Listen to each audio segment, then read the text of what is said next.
Maombi hupandwa kwa kilio, lakini huvunwa kwa kelele za shangwe.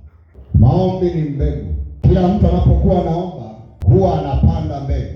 Kila neno unalotamka kwenye kinywa chako, pale ambapo unakuwa unamuomba Mungu, hiyo ni mbegu unakuwa umeipanda.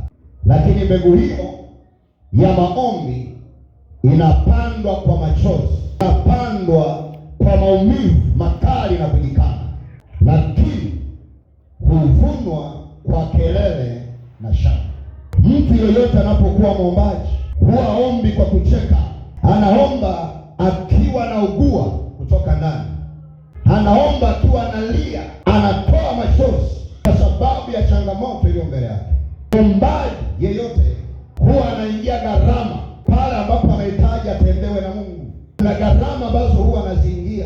Gharama mojawapo ni hiyo, lazima machozi yatoke. Maombi ni mbegu ambayo inapandwa kwa kilio, lakini huvunwa kwa kelele na shangwe. Wakati mwingine unapokuwa naomba, watu waliokuzunguka wanakuwa wanakucheka, wanakuwa wanakudhihaki kwa sababu wanaona kama umekosa kazi, wanakuona kama umechanganyikiwa. Leo tunachekwa sana sisi tunaomba, tunadharauliwa sana sisi ambao tunatoa machozi, kwamba hawa ni walokole wa kulialia, walokole wa kupiga kelele. Wakati huo wewe unajua unachokifanya ni nini. Wao wanachokiona katika picha ya nje, wanaona unalia.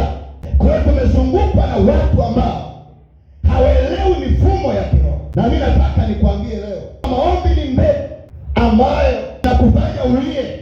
Napanda mbegu ya kilio kwa njia ya maombi, lakini huvuna kwa kelele na shangwe. Wanadamu huwa hawaoni hiyo mbegu ambayo unaipanda. Wao huwa wanaona machozi, wanaona shida, wanaona mateso. Unapomwambia mtu mimi nimefunga siri, wenzio niko kwa ajili ya kuomba, anakuambia unaachaje chakula kula? Kwani usile? Wakati mwingine unafunga na mwili unapungua, wanakucheka, wanakuzunguka, wanakudharau, wanakuambia unaachaje kula wewe na kati chakula kiko wazi. Kwa hiyo waombaji tangu zamani walikuwa ni watu wa kudharauliwa sana, lakini walikuwa ni watu wenye matokeo makubwa tangu zamani. Sasa wewe unapokuwa mwombaji, usiwe unaangalia machozi yanayoshuka. Anza kuangalia mbegu ambayo unaipanda na kutarajia utakachokivuna sawasawa na vile ulivyoomba.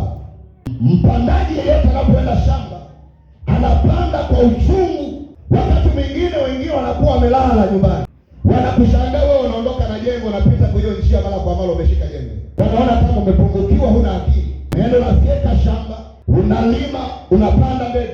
Baada hapo unaenda kupalilia. Hizi protokoli zote ni za kilio, ni za mateso. Kwa hiyo wale watu wa starehe wanakuwa wanakushangaa, wanasema huyu amepungukiwa na akili. Ndivyo walokole tunavyotazamiwa leo. Tunaonekana kama hazimo hatunazo, kwa sababu saa zote tupo kanisani. Hauli chakula, unamwomba Mungu, na akipita wanaona unalia, wanaona unatoa machozi. Somo linasema maombi ni mbegu ambayo inapandwa kwa kilio, lakini huvunwa kwa kelele na shangwe. Ni kweli tunapanda mbegu ya maombi, tunalia na wanaona, lakini hawajui nini tunaenda kuvuna baada ya machozi haya. Zaburi sura ile ya 126 mistari miwili, wa 5 na wa 6, maandiko yanasema wapandao kwa machozi watavuna kwa kelele za furaha. Ingawa mtu anakwenda zake akilia, azichukuapo mbegu za maganda, hakika atarudi kwa kelele za furaha aichukuapo miganda yake. Biblia inasema ingawa mtu anapoenda, anaenda kwa huzuni na anaenda kupanda mbegu yake kwa kilio kikali sana, lakini atakaporudi, baada ya mbegu aliyopanda yote, atakaporudi, atarudi sio yule aliyekuwa analia. Wengi mmeingia hapa mnalia, wengi mmekuja hapa mna machozi. Kuna mambo ambayo mna mnayohuzunika nayo mnapanda kwa njia ya machozi, lakini Biblia inasema mtakaporudi, mtakapotoka, mtakapomaliza maombi leo, haitakuwa kama ilivyokuja. Sema tena amen. Kwa hiyo waache watu waanze kuwadhihaki nyinyi mnaomba. Waache watu waanze kuwadharau, waone kama hamna akili.